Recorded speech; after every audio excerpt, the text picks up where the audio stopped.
Good evening, ladies and gentlemen, and welcome to the 45th On the Nail Literary Gathering, organised by the Limerick Writing Centre, supporting arts and culture in Limerick since 2009. Tonight our guest readers are Noel King, Michael Gallagher and Terry McDonagh. Painter. As a wildlife painter, gathering reference is the chore, making sketches, taking photographs, getting wet, my carbon footprint driving there, worrying me. But this year it is movement of water and seas that obsess.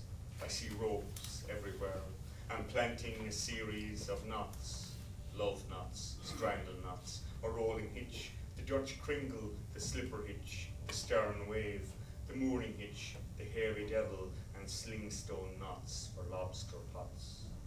Eventually, I tried the maleficium, that mysterious power that is supposed to reside in knots, the one that can be injurious or beneficial. I sit before canvas, getting my clothes and hands covered in paint, my lungs inhaling the fumes that will kill me.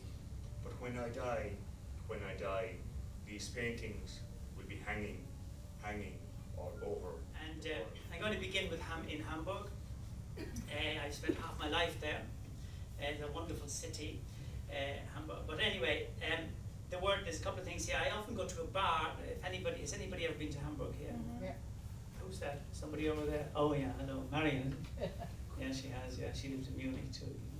But and I often go to a bar in a place called the Schanzenviertel. It's an area there, and when you look in the bar through the mirror behind the optics, you can see everything behind you. And I imagined a guy called Ernst coming in, sitting there, and looking through the thing and seeing another world behind him. It was Silvester. And Silvester is a German word for New Year.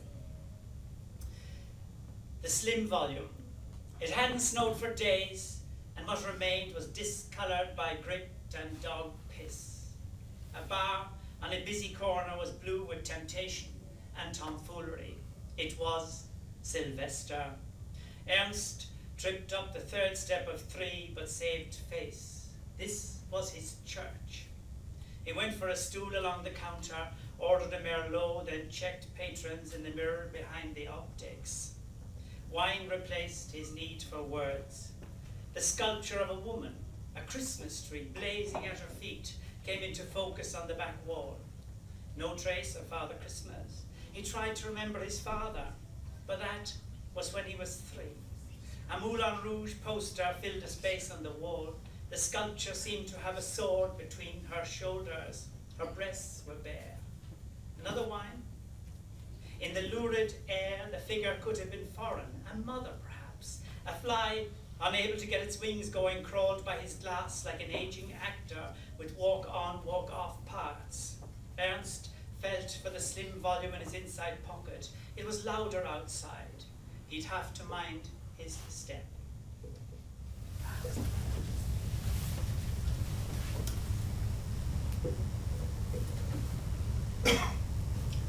The Lost Field. Abandoned this 10 years, a garden that once fed a dozen, its gap clogged by hawthorn, cluttered by briar.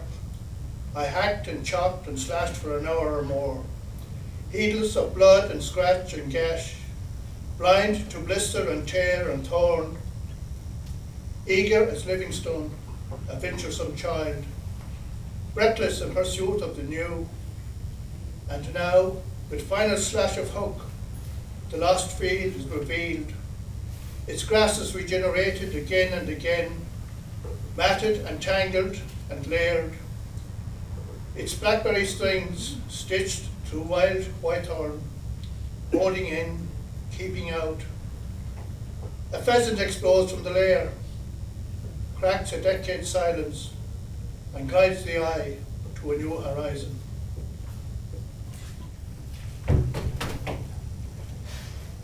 Damn guards think you can do whatever the hell you want.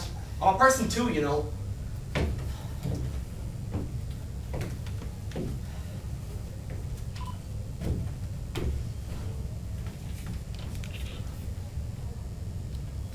Hey. The name's alright.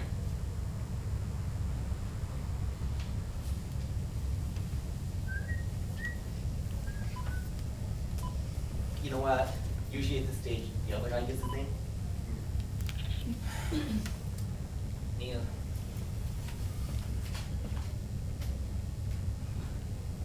Well, you're real top.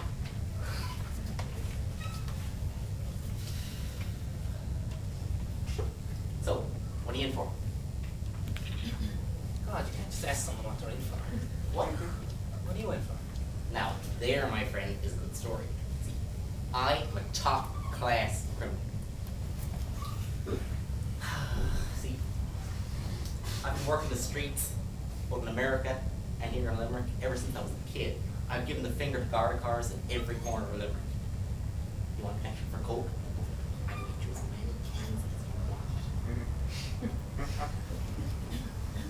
You know, once I stole a lollipop right out of the hands of a baby. If that isn't top-class criminality, I don't know what is. So you're a petty thief. Exactly, a master thief. Greatest villain this side forever shadow. Probably the other side too. Okay, so master thief, what did you get caught for? I didn't pay house tax. Excuse me. That's a good idea. Phone calls very expensive these days. Yeah, sure are. Oh, wasn't it the guards coming back to you? I'll not be released for a few hours then. You can go back to your family. Yep, finally. Don't forget to text me. You know, say hi, kids. And Mary too, I guess. Don't you say her name's Claire? Neil Thomas, we're here to escort you to your new cell. I want no struggle and no resistance. This can be as easy or as difficult as you want it to be. Oh. Hold on, Master.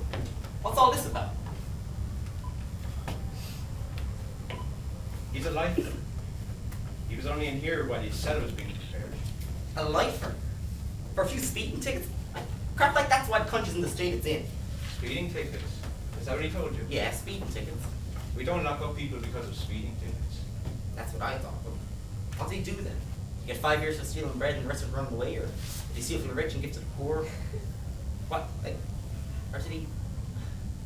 He murdered his daughters.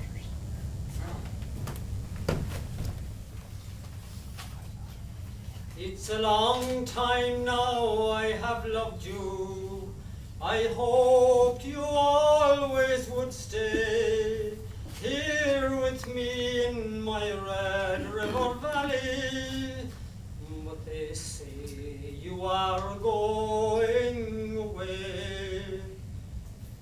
It's a long time now I have waited for those words you never would say, and it's now all my fond hopes have vanished, for they say you are going away.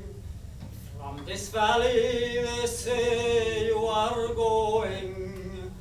I shall miss your bright eyes and sweet smile, for they say you are taking the sunshine that has brightened our pathway a while.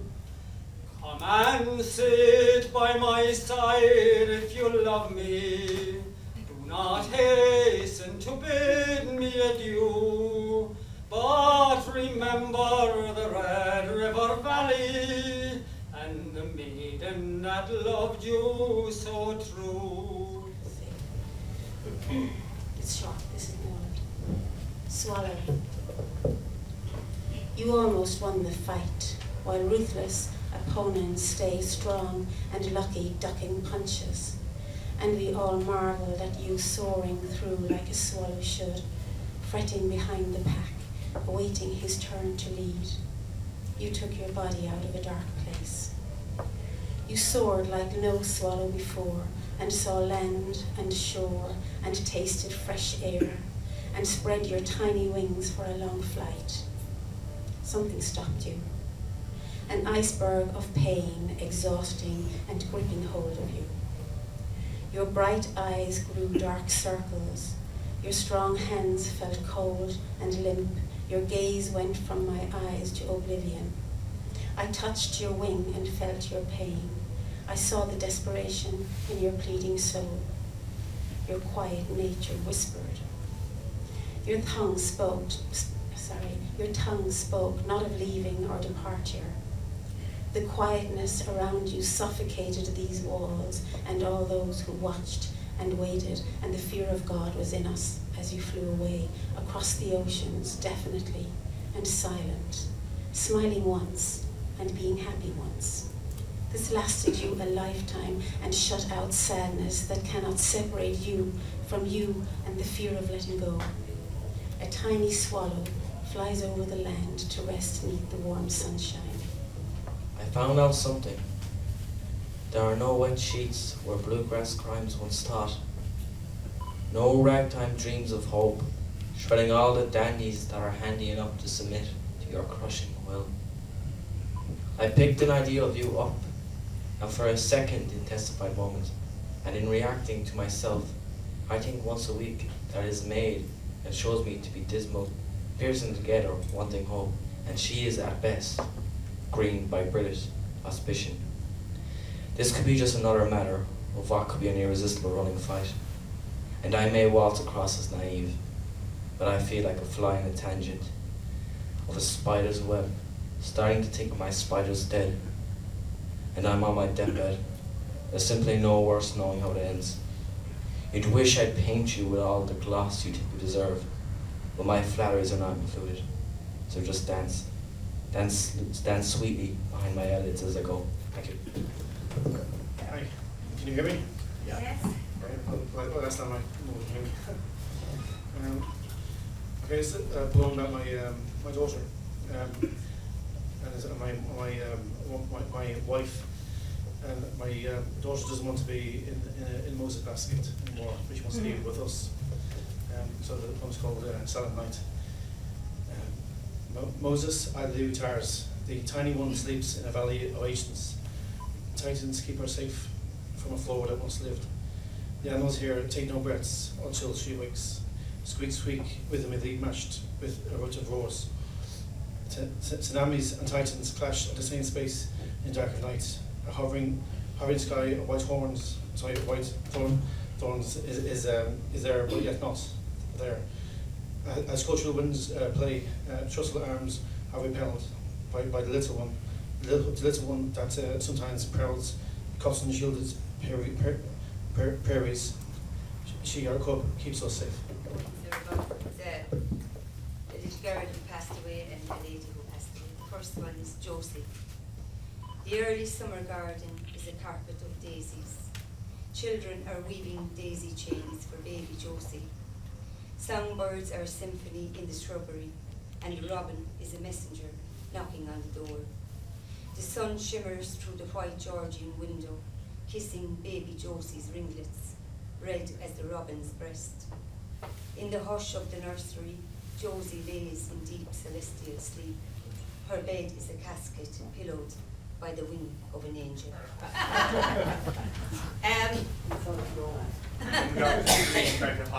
Put the mic down, Terry. Yes, that's quite true, Noel. Put the mic down there. That's better, is it? Yes. Okay. This is a requiem for Brendan O'Byrne, a Clare poet. He died in 2011. And I was doing a reading out in Field that day, and I was at this funeral in Ennis Cathedral. And he was a great friend of my friend Kate Hennessy. So this is a requiem for Brendan O'Byrne. On the road to the Himalayas, the way was engraved across the atlas of his heart.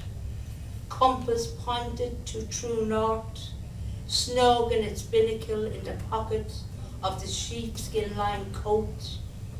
Among scraps of images, London, Scariff, Munich, and a houseboat on Loch Derg. On the bus to Kathmandu, he snatched the snippets of songs like echoes across the sands, the rock band, Felix Bones, beating out the bars of heavy metal, and and the kinks and stones strumming on Kate Hennessy's record player. On the road back to Ennis, the memories of moments, days and decades fitted as limestone in the burn, where he knew the language of wildflowers, as a poet knows the vast essence in the tiniest of things, and brings them to blossom in his art.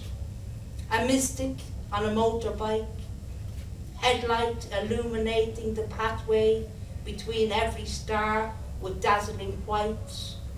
May he always blaze a trail for us across the sky at night. The road not taken. 2 roads diverged in a yellow wood. And sorry I could not travel both and be one traveller. Long I stood and looked down one as far as I could to where it bent in the undergrowth. Then took the other, for just as fair and having perhaps the better claim, because it was grassy and wanted wear.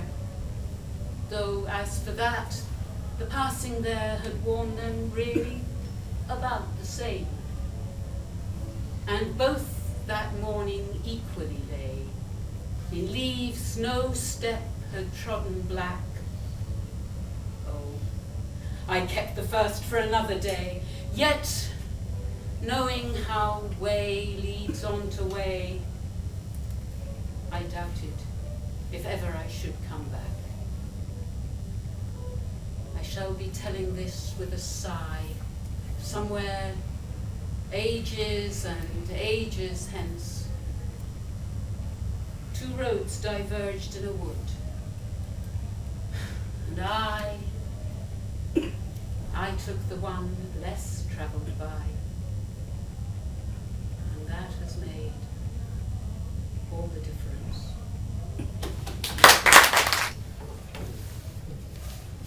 Good evening, ladies and gentlemen. You wouldn't think it to look at me. I was 20 years a teacher, and not a scar on me. I was one of the lucky ones who got out alive. And the reason I mention that is the piece I'm going to read for you tonight is a little piece of fiction about a school teacher, Maeve Gonal. She teaches in an inner city school. It's very rough. And this is called Maeve's Advisory Clinic for Parents. She has 2 bits of advice for them, advice A and advice B. Advice A: on no account send your pupil to St. Faulkner's. It is a school that cannot guarantee results. While the plastic surgeon sometimes achieves good results, and some pupils have been rescued just before jumping, these are the exceptions. They prove the rule, maybe. There simply must be somewhere better to send your kids. Siberia? Advice B: if you choose to ignore advice A, then be it on your own head. However, if nothing I can say can dissuade you, here are a few tips that may come in useful. Number 1, never let your child come to school with a pen or a pencil or even books. These may prove only a source of provocation to other pupils, and pupils who bring in such items are often regarded in a similar light as scab workers who are breaking a strike. The offending items will be stolen at every opportunity, and besides, if your child persists in bringing in these items, he or she will be identified as a SWAT, ghetto high. Number 7, never ask that your child be excused from religion class because of your own personal denomination. Any bit of religion they can get is urgently needed and is in itself a miracle. How any teacher can go on talking about a loving God while actually being bombarded with objects is just miraculous. 10. Make sure your child has an iPod and a mobile phone. Life can get very boring in school all day, and you never know when they may need to contact a pupil in another class to finalise plans and arrange the time of the robbery. If pupils wish to sabotage the school, they need to be properly synchronised as well. Thank you very much. This is a short story that was published in Crannog in March. The only thing I'll say about it is there's a character in it called Weights and Measures. That's his nickname. So. Fishing in Leitrim. The English fishermen were burly bucks from the coal mines of Yorkshire who came every September for fresh air, and I was freed from the master and the Irish and his quick questions. In the back of a station wagon jammed with tackle and jammed between two miners that talked like a prayer book and ate cheese and onion sandwiches, I headed off to Killashandra for the day. All the men had 3 fishing rods and 6 rod rests and 10 quiver tips and 50 floats and 100 hooks and pliers and disgorgers and set afloat and catch rudd and roach and perch and bream that we threw back. Once I caught an eel, and I wasn't supposed to catch an eel, and he tangled everything, but I brought him home with the hook still in him and the line and 2 lead beads on it dangling from his mouth. And my mother said she wouldn't cook it because they wriggled on the pan, even if you cut the head off. Bring it down to Joe Ganley. He'll eat anything that fella. So, I'll be the first to get shot. That's the name of my poem. See, poets sometimes, especially East European countries, and places like Russia, they're always the first to get shot. We're always the first to get shot. Down the years, us, you, me, poets, writers, we call ourselves. Here we are in Pettyland, paying off the German pensions and banks. Same as it ever was for fat cats. No revolution here, cozy in our little rooms. We're not going to send out people the English shot. Is that why we are targeted? Are they so afraid of us, you and me, and social media? Meanwhile, back at the ranch, I carry on clueless bleakness, never leaving the word, and at the end of the line, people have been shot for less. There was a few of us up tonight from O'Vale in Cork, and I saw a reading every Monday night, something similar to this in Cork. We've heard the other two, but about a year ago, or a year and a half ago, there was some fantastic poets in from England, 2 female poets that were really brilliant, but they were feminists, and as the night wore on, I became kind of more and more annoyed that they were so anti-men, so I had to write a response to some of their poetry. So I'm not a misogynist, so but I have to apologise to the female members of the audience before I read the poem. No, this is my response to them anyway. Poetry for men. No lovey-dovey stuff. No screaming children cowering from fear. Nothing set in a forest waiting for the dew to fall on an unsuspecting rose. No tension between lovers on the precipice of shattered dreams. Or soft murmurings across bedclothes, stroking of thighs and whispering in ears. None of that good stuff about patterned stones on an endless beach. Moaning about language and how many Irish words there are for cake. No traipsing through esoteric visions, or siphoning off emotional empathy for yourselves. Preening in the understanding that you have a monopoly on kindness and caring. No playing with words and toying with meanings in a way that makes me question my worth. None of your mumbo jumbo about spiritual enlightenment or embracing the earth. Take your rhythmless, patternless, going nowhere lines, enjammed incoherently mid-coitus. Or worse, that soft verse, powdered with pastel scents and sounds, that drapes a landscape over you as you sit having a quiet pint. Give me men's poems, made for men, by men, that stem from a place before the overthrow of women, and the far unwritten past, when we were the subjugated, the apostates of the harem, waiting fearfully to be called by the Queen to give service, huddling in our chambers, Amazons at our gate, powerless, weak. All we had was our nib and our slate. All we could do was write poetry about reason and consequence, questions about the world. Our little songs were what shook you and broke you and can again. So take your songs of symbolism and yearning, your Emily Dickinsons, your Joni Mitchells, your Sylvia Plaths, Worm your way into our consciousness if you can, but don't hang around there, for we are working together on new poems and selected poems only for men.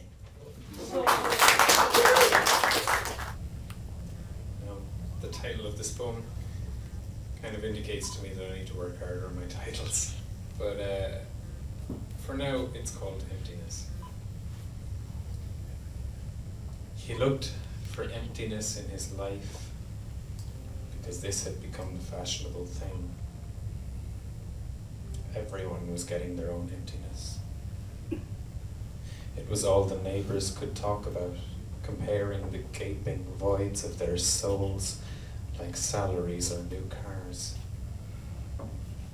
You were nobody without one, as celebrities fought for the headlines of magazines and newspapers and websites specializing in emptiness, plumbing the depths of the hollow place in their selves for all the world to see. On Facebook, his friends were all posting updates about their emptiness. A mate of a mate uploaded a picture of his emptiness, and it has over 50 likes. He didn't look far or long before finding it, an emptiness of his own, an emptiness he could be proud of,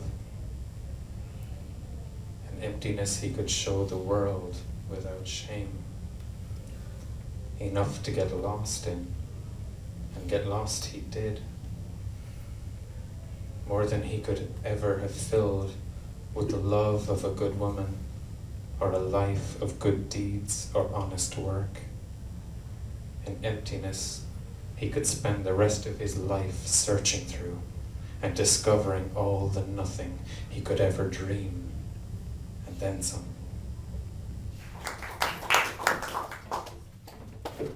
Be always cheerful, Edward O'Dwyer. Now from across the river, the one and only Tom McCarthy. Awakened by a soft, gentle voice, a simple thought reaching out, surfacing in a dream. Memories of my mother and father and my lovely wife, Noreen. Memories of the early morning call for the milking of the cows, and the clanging of the milk churns dancing on the pony and cart. Beautiful, beautiful memories, awakened by the touch of a hand, a simple thought reaching out, surfacing in a dream. Memories. I got lost there. I was like, I'm not losing merciless. I'll start again if you don't mind. Eileen. Awakened, that's planned by the way, awakened by a soft, gentle voice, a simple thought reaching out, surfacing in a dream. Memories of my mother and father and my lovely wife, Noreen. Memories of the early morning call for the milking of the cows and the clanging of the milk churns dancing on the pony and cart. Glorious, glorious memories. Bastard of winters and the long days of summer. The sweet smell of the corn and the Calder Craig, and the fragrance of the homemade bread, and how it would bake on the open heart. Beautiful, beautiful memories, awakened by the touch of a hand, a simple thought reaching out, surfacing in a dream. Memories of a newborn calf staggering to his feet, unaware of its purpose in life, and how by the sweat of my brow I chastised the earth with my horse and plough, knowing in my heart and in my soul that the earth will win in the end. I can still see the seagulls flocking round as I turned the end, and how tears of joy ran down my cheeks when my lovely wife Noreen gave birth to my son and heir Martin Gerard P.O. McMahon. Memories of the stiff frozen grass twinkling beneath my worn boots, and my mud-baked fingers cracked and dry from planting crops and pulling roots. Wonderful, priceless memories. Glorious thoughts reaching out, surfacing in a dream. beautiful, beautiful memories bestowed on me by my mother and father and my lovely wife, Noreen. Thank you.